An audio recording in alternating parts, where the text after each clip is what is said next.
There is a version of you that used to be harder to move. That had opinions he was not afraid to voice. That did not spend 30 minutes crafting a text message because he was worried about how it would land. That did not lie awake at 3 in the morning, replaying a conversation trying to figure out what he did wrong. At some point, without realizing it, that version of you started making small trades. A little bit of your certainty for a little bit of approval, a little bit of your direction for a little bit of peace, a little bit of who you were for a little bit of who someone else seemed to want you to be. And the trades felt reasonable in the moment. They always do. This is not a video about manipulation or power games. It is about something simpler and more honest than that. It is about what happens to a man when he gradually stops treating himself as someone worth respecting, what it costs him, and what it takes to get that version of himself back. 9 things, not rules handed down from a philosophy book, just honest observations about patterns that show up again and again in men who feel like they have somehow ended up smaller than they started. 1. The habit of over-explaining. At some point, most men start explaining themselves more than they need to. Not because they are dishonest, because they have started to feel like their choices require justification before they will be accepted. Like the decision they made is only valid if the other person understands and agrees with the reasoning behind it. You decline something and immediately offer 3 reasons why. You set a boundary and spend the next 10 minutes softening it. You did not reply to a message for a few hours, and now you feel compelled to account for your whereabouts. The explaining is not the problem itself. The problem is what the explaining reveals. It reveals that somewhere in the background you are asking for permission, not loudly, but the energy is there, the slight shift toward justifying your existence rather than simply living it. Marcus Aurelius wrote that a man should say what needs to be said and then be quiet, not because silence is a strategy, because a man who trusts his own judgment does not need an audience to ratify it. When you say something once and let it stand, you are not being cold or withholding. You are communicating something real, that what you just said came from somewhere settled, that you are not waiting to see if it will be approved before you fully commit to it. The next time you feel the urge to keep explaining after you have already said the thing, notice it. Ask what you're actually trying to achieve. The answer is usually something that no amount of explanation has ever reliably produced. 2. Chasing instead of choosing. There is a difference between a man who is pursuing something and a man who is chasing it. The difference is in what is driving the movement. Pursuit comes from knowing what you want and moving toward it. Chasing comes from the fear that if you stop moving, it will disappear. One is led by desire, the other is led by anxiety, and the two feel completely different to anyone watching. When a man chases, he signals something. He signals that the thing he is chasing holds more value than he does, that the gap between them needs to be closed urgently, because if it is not, he loses something he cannot afford to lose. Most men have been in that position, sending the follow-up message that did not need to be sent, doing more than the situation asked for because the silence felt threatening, adjusting his behavior to manage the mood of someone who was not adjusting anything in return. The Stoics talked about this in terms of where you locate your sense of security. If it is located inside you, in your own values and your own direction, then other people's responses to you are interesting but not determining. If it is located outside you, in how someone is responding to you today, then you are always one text message away from feeling either fine or not fine. A man who is not chasing is not cold, he is grounded. He can move towards someone with genuine interest and genuine investment, and still be able to stop moving if the movement stops being met. Not as a tactic, as a reflection of what he actually believes about his own worth. 3. Revealing everything too soon. This one is subtle because it gets confused with honesty and depth, which are genuinely good things. There is a kind of oversharing that comes from a good place. A man meets someone, and the connection feels real, and he wants her to know him. So he tells her everything. The difficult things from his past, the fears he has not said out loud to many people, the wounds that are still healing, all of it within days or weeks. And it feels honest, it feels like intimacy. But the effect is often the opposite of what was intended. Not because vulnerability is wrong. Vulnerability between two people who have built enough trust to hold it. is one of the most valuable things available. But trust is built over time. And when you give someone access to your most undefended places before that time has been put in, you are not building intimacy. You're asking for it before it exists. There is also something else happening. When a man shares everything quickly, he removes the natural tension of discovery. The other person no longer has to wonder about him, has to work to understand him, has to earn deeper access by demonstrating that they are someone who can be trusted with it. Share yourself over time, not strategically, but honestly, which means recognizing that not every layer of who you are belongs in the first conversation or the third. Let people earn the deeper rooms. 4. Trying to fix her. This one costs men more than almost any other pattern on this list. You meet someone and she is compelling. She is also carrying things, patterns from before you arrived, ways of being that create difficulty. And you, being someone who cares, see it and want to help. You want to offer something that makes it better, so you try. You offer perspective, you gently point toward what you see. You stay steady through the storms, hoping that your stability will eventually transmit itself. And sometimes it does help, briefly. But then the same pattern returns, and you try again. And you start to notice that a significant portion of your energy is going toward a project that she did not ask you to take on, and that the project has no clear completion date. The hard truth is that no one changes because someone else wants them to. People change when they want to change, when the cost of staying the same finally outweighs the discomfort of doing something different. That is an internal reckoning, and it belongs entirely to the person going through it. A man can love someone and be present with them, and still understand that their growth is not his responsibility, that his job is not to fix, but to be worth being around, to be steady enough that his presence is a resource rather than a rescue operation. When you stop trying to fix, something usually shifts.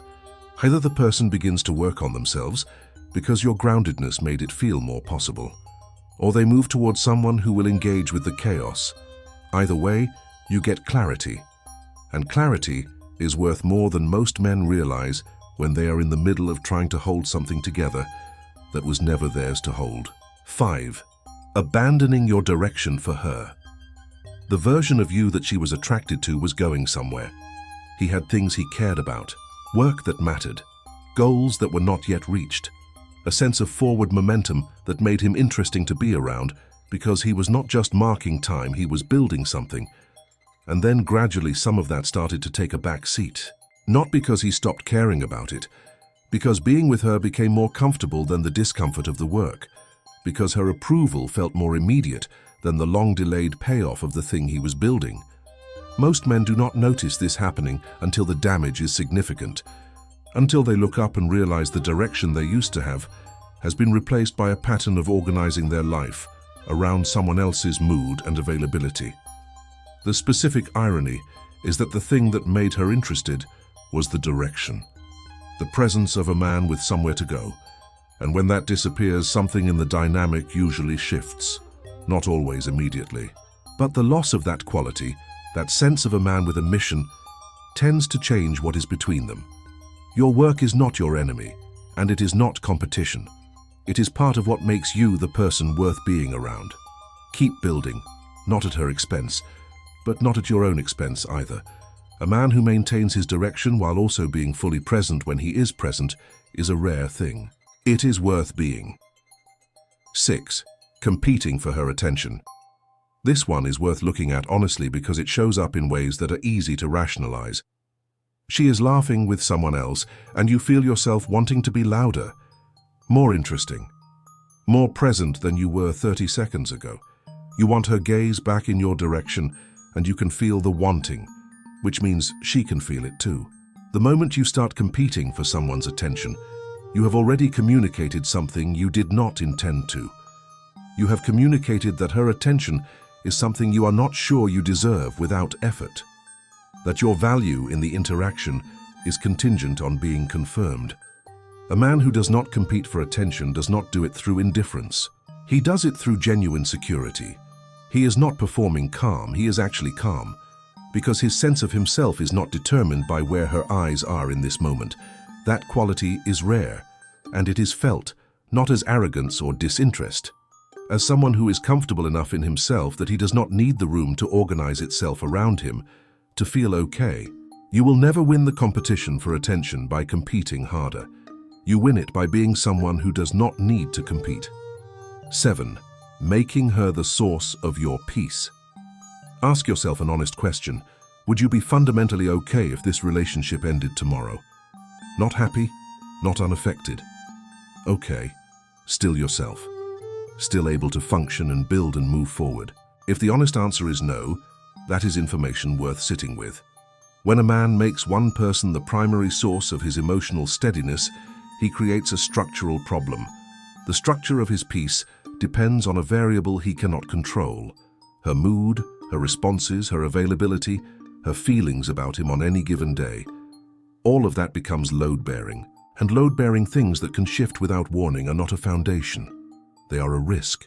A man's inner life has to be something he builds himself, through his work, through the quality of his choices, through the relationships he maintains with the people who have been in his life long enough to know him fully, through his own honesty about who he is and what he wants. She should be someone who adds to a life that is already genuinely his, someone who makes it richer, not someone who holds the structure together by being present. The men who are easiest to be with, in the long run, are the ones who bring a full life to the relationship, rather than expecting the relationship to fill an empty one. 8. Reacting to every test. There will be moments in any relationship where you feel yourself being pushed, not always deliberately.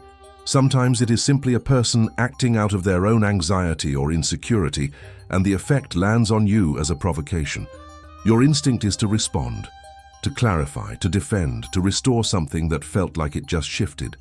The more useful move, the one that serves you better in almost every situation, is to stay still first, to let the wave pass without being moved by it. Not because you are suppressing something, because you genuinely understand that reacting immediately rarely produces the outcome you are actually after.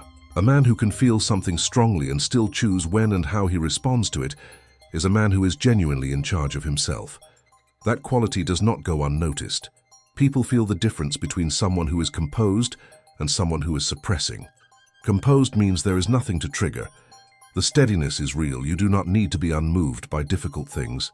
You need to be able to decide what they mean and what they require from you before you act on them. That gap between feeling and responding is where your actual character lives. 9. Apologizing for your standards. This last one is where most of what has been said in this video converges. A man who knows what he needs from a relationship, who understands what kind of dynamic is good for him and what kind is not, who has standards not as demands on someone else, but as a clear understanding of what he will and will not accept into his life. That man will at some point face pressure to lower those standards. The pressure will not always be direct. Sometimes it comes as the suggestion that wanting what he wants makes him unrealistic, or too rigid, or that real love requires accepting things that are fundamentally not okay with him. And the temptation is to compromise, because compromise feels like maturity, because holding firm feels like stubbornness. But there is a difference between being flexible about things that genuinely do not matter and abandoning the things that do. A man who cannot tell the difference between those two categories, or who has decided that the temporary peace of giving in is worth more than the long-term cost of what he is accepting, has stopped respecting himself in the most practical possible sense. Your standards are not a rejection of other people. They are a description of what works for you. They come from knowing yourself, from having paid attention to what makes you function well and what slowly erodes you, from having earned that knowledge through enough experience to trust it.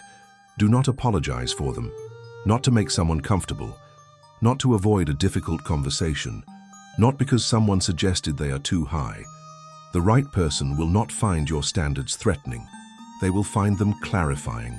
Closing 9 patterns, none of them dramatic, all of them capable of doing significant quiet damage over time to a man's sense of himself. The habit of over-explaining, the trap of chasing, handing over your story before anyone has earned it, taking on someone else's growth as your project, abandoning your direction, competing for attention that should not need to be competed for, building your peace on a foundation someone else controls, reacting before you have had a moment to choose, and apologizing for knowing what you need. What connects all of them is the same thing: a slow drift away from treating yourself as someone whose judgment can be trusted, whose time has value, whose inner life matters and deserves to be protected. That drift almost always starts small, and it is reversed the same way. One small decision at a time to behave like someone who believes his own worth without needing it confirmed. You already know how to be that person. You were that person before the small trades started adding up. The work is not becoming someone new. It is returning to something that was always yours and simply got set aside. If this video reached something real in you, leave a comment below. Write one thing you are committing to stop giving away, not for the algorithm, for yourself. Subscribe to Stoic Journal and turn on the bell. Every week, content like this, honest and without performance. Until next time, know your worth, protect your direction, trust your